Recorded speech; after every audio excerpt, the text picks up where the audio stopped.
Καλησπέρα σε όλες και όλους. Ευχαριστούμε πολύ που είστε σήμερα εδώ και ευχαριστούμε και το Delphi Economic Forum για την πρωτοβουλία. Το θέμα που θα συζητήσουμε σήμερα είναι πολύ σημαντικό, κομβικό και για τη συγχρονία μας και για το μέλλον της χώρας ευρύτερα, αλλά και της ευρύτερης γεωγραφικής πολιτικής, σε επίπεδο πολιτισμικό, κοινωνικοπολιτικό, προφανώς βέβαια και εκπαιδευτικό.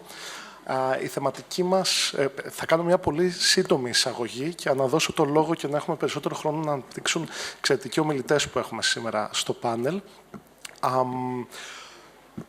Στην ουσία θα κινηθούμε σε τρία βασικά επίπεδα.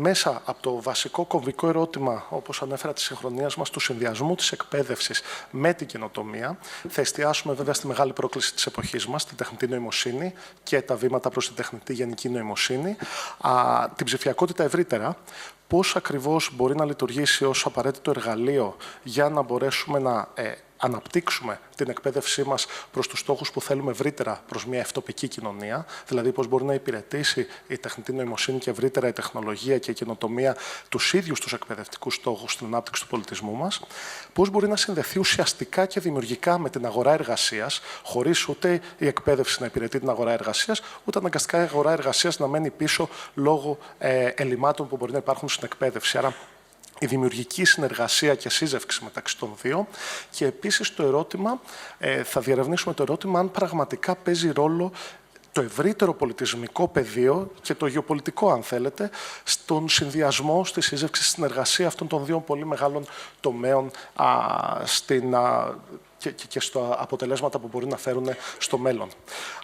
Ξεκινάμε με τον πρώτο μας ομιλητή, τον κύριο Dimolitsa, Senior Vice President από το Georgetown University. Yes, thank you very much. Thank you for the kind introduction. I'm going to give a little context on my comments, and by starting and saying that for some time now, a couple of years, I've been intrigued as to why some regions innovate more than others, yet they seem to be applying the same principles. You know, they both have favorable government regulation, they have access to technical talent, they have access to early stage capital, and yet their outputs are different. And over that period of time, I formulated a hypothesis that maybe there is something else that is a factor in the output, modulates the output, and that may be culture or mindset. So in the last year and a half, we set out to validate or dispute this hypothesis by talking to a number of research centers around the world that included places in Germany, India, Japan, Nigeria, the United States East Coast, and the United States West Coast. And from that, exercise, we came to validate and understand and enrich our understanding that there were probably 9 cultural traits that matter quite a bit in the ability of a region to innovate. So I'm going to go through the 9 ones fairly briefly, and then we can open it for discussion later on. So the first one relates to competition, how individuals and entities compete within a particular region of innovation. Does the competition stimulate innovation or does it suppress it? Do societies that view generally, they think of it as a zero-sum game, tend to compete by focusing on destroying competitors rather than excelling themselves and leapfrogging competition. So that is the first factor. The second relates to collaboration, how collaborative are basically people within a society. And this relates to the extent that an individual is rewarded versus a team performance being rewarded. Does the culture encourage individual initiative while rewarding team performance? Are the individual success driven yet collaborative? So the ability to collaborate was the second very important factor. The third factor was basically social standing. And you can ask the questions, for example, are opportunities shared with those privileged, most privileged, in preference to those who are not? Is the society merit-based or not? Big difference makes in the ability to innovate. Hierarchy and authority was the fourth one. Does an organization listen to ideas no matter where they come from the organization, or does it only listen to those who are higher up in the hierarchy? Does the culture encourage challenging authority and open debate, or does it prioritize the appearance of consensus and the yield to authority? The fifth factor was nepotism and meritocracy. Does the culture prioritize promotion based on merit or on family and social connections? Are opportunities most available to those most capable or to those best connected? Are connections used to restrain access, or to be used as what we call force multiplier. The sixth factor was basically employment rigidity. Does the culture support job hopping that promotes cross-pollination of ideas between different companies and different entities? Or does it value more job stability, aka retiring on the job, as we call it? 7, tolerance of corruption. Corruption skews investments with those that are less innovative in general. But for a small new enterprise, basically provides yet another hurdle to be overcome.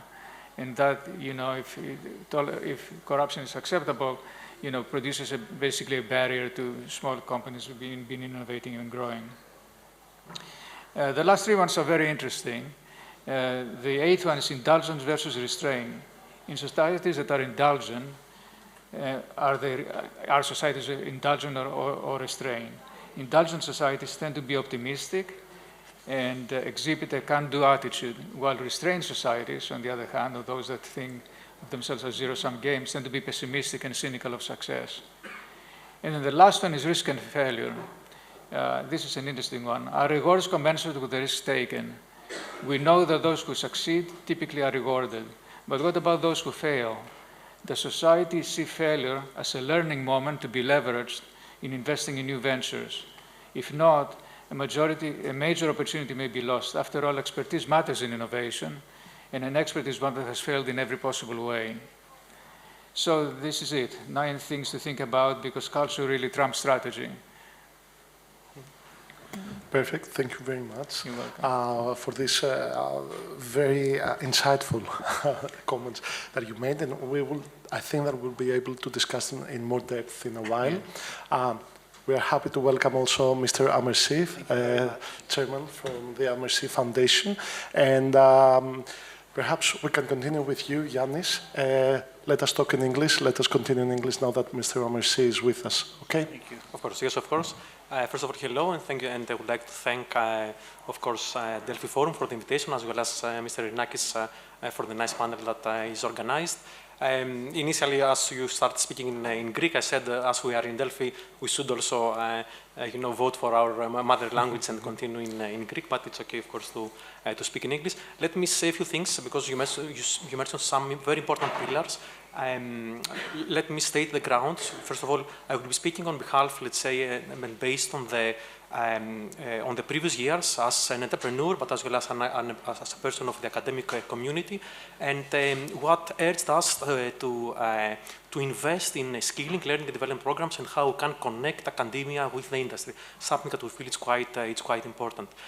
So, starting with the initial pillar that you also mentioned, we totally believe in the group of companies and the ecosystem that we have created on the interplay that should exist between academia, research centers, as well as the industry.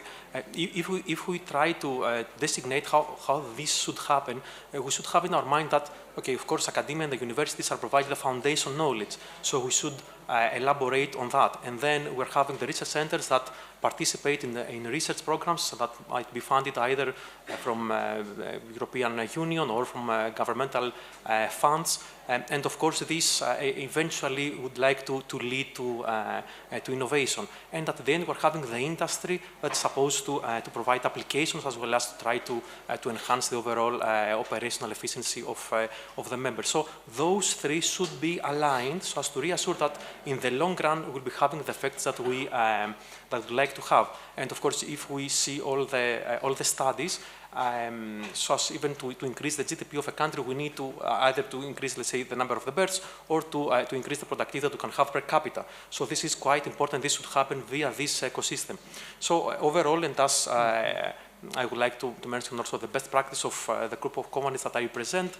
Trying to do so, to create this ecosystem, is coming via collecting the needs of the companies, so as to reassure that this can be transferred into the appropriate curricula, and all those can lead to young scientists, to the early talent that can be of absolute use, let's say, and efficiency for the corporate environments. The same applies also for the research projects that should be conducted, as well as, and this will lead eventually to to people, because as we have discussed also before, it has mentioned by several speakers, the personnel is of the essence, so we should invest on that. And this is something that can be happened several ways. So internships should take place, boot camps, academies, learning and development programs for the young professionals, but as well as for all the professionals, and in general, investing in such initiatives that will lead and will equip the young professionals with the appropriate skills is of the essence and can help the overall economy as well as the overall ecosystem. This is something that we can all invest, and this is also something that Code.Hub is really focusing on by creating this unique ecosystem in Athens, but as well as abroad via all the pillars that I have mentioned before. Okay, thank you very much, Mr. Sotirakopoulos. Mr. Amersi, the floor is yours, and I would like to hear your main ideas and visions, comments on the potential conjunction of education and innovation. Thank you very much. Let me apologize for being late. My previous panel overran, and that's why I couldn't get out of there. So I think that we are at an inflection point. The education system that we have, I think, needs massive transformation. It has not kept abreast to changes in the way we innovate or changes that are taking place. If you just go back, say, 20, 30 years ago, the biggest businesses were in industries, were in trade, were in shipping. Today, if you look at the market capitalization, it's more about brains, more about services. If you look at Apple, you look at NVIDIA, you look at Microsoft, they are all businesses that are based on technology. 10 of the largest companies in the world are technological companies. But our education system, and I had the privilege of sitting on the board of the business school at Oxford University for 6 years, is that we still have not caught up with the way that the world has changed. And we need to have a system in education that we are preparing for the job creators of tomorrow and not the job seekers of tomorrow. So unless we are going to have an education system that's going to foster entrepreneurship and innovation, I'm afraid that this lag between education and real life society business is going to be, the gap is going to be wider and wider. Now at Oxford, I had the privilege of starting up an initiative called the Oxford Foundry. Imagine a university like Oxford did not really have a center for entrepreneurship and innovation. Ideas that were generated by their engineering departments, their technology departments, their life sciences, their medicine, could never see daylight in terms of making this into a viable business. So the academics worked in silos, and they could never really find ways to monetize their investment. So we set this up at Oxford and then at Bocconi Business School in Milan as well. And the whole idea was that as soon as you have an idea, then if that idea is marketable, it is scalable, it has got a viable business plan, and the Center for Entrepreneurship at universities can help you decide this, then we will help you connect with people who are going to help you finding money, finding the marketplace, and then you'll be able to profit from this. And the university should take an equity stake in it, 5% for all the services that it provides. So this was a model that we set up at Oxford, and it was highly successful. During COVID-19, some of the bigger innovations on how to use saliva for testing for COVID, how to use ventilators for helping people that had breathing difficulties, all these came out of this Oxford Foundry that I helped create. And so for me, the education system has to change, one. Secondly, there has to be far more collaboration between countries when they educate. So COVID-19 was a brilliant example of how the world came together, invented vaccines in such a short time, and that allowed us to tackle COVID. But now we've gotten back to our old ways, and we work in silos. If you look at Brexit, the UK government, even now, has decided not to completely support the Horizon program or the Erasmus program that allowed for Europeans to cooperate with the British universities and ensure that the very best of innovation happens. and that these are then put out to market. So I think that people should not work in silos, people should definitely cooperate. I think it's important that capital is provided both by government to have a fund that, like we have it in England, called the British Business Bank, that is supported by the government, and its whole interest is to support initiatives that come out of university research. So unless we build a culture where people feel that an idea of theirs is going to be scalable, marketable, usable, and can really come to profit the world, I think we're going to fail. So this is my biggest message, that there has to be more joined up between education and innovation to give young people the chance to actually realize their dreams. Thank you. Thank you very much. Thank you very much for all your insightful contribution. Now, the tricky question. If you could, each one of you, in 2 minutes, actually suggest specific, perhaps, proposals for public policy, if we were to create a visionary strategy for the education of the future. And perhaps you can even concentrate and focus on Greece, since we are lacking such a, let's say, a visionary strategy in general. How we could actually connect and bring together innovation with education and also the market, with keeping not only retaining, but also deepening in the fundamental values that need for education, that education needs to be run based on. And all this in the area, of course, of artificial intelligence, and especially artificial general intelligence. So perhaps, Mr. Dimolitsas, we can begin with you. What would be, you mean, some changes that would amplify the ability of universities to connect with industry, if I understood you correctly? Exactly, and how we can do that, articulate that in terms of public policy.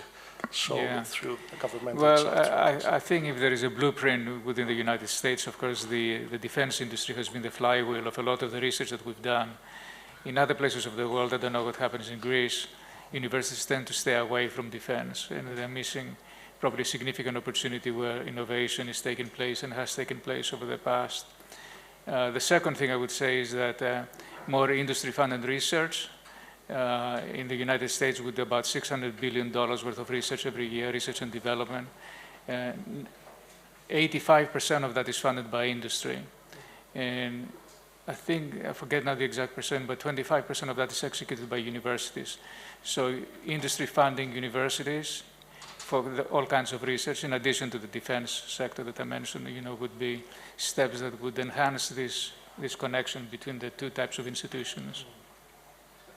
Okay, thank you very much.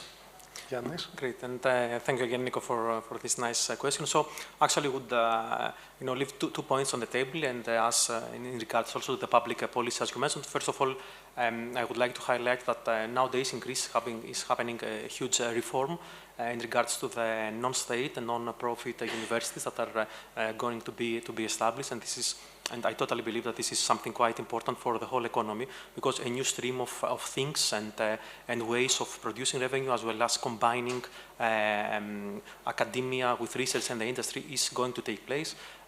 From our side, we'll be part of quite a nice initiative along with the University of York, and we hope that things will go quite well on this field. Having these new ecosystems created that will supplement public universities as well as the whole industry and the need that exists on that field. And as a second pillar that I totally feel that it's quite important, and I feel that you also mentioned that your beginning statements, is the AI competency development framework that should be also a part of the governmental policy, but as well as a part of the whole industry, a focus on the whole industry. So if we study also all the research that exists and the outcomes, nowadays there is this huge demand, as well as all these extensive steps that have happened in regards to the generative AI tools that exist. Of course, you cannot say that at the moment this can supplement or help in policy and strategy making, but of course, based on all the studies, reassuring and enhancing the productivity efficiency is something that can be achieved.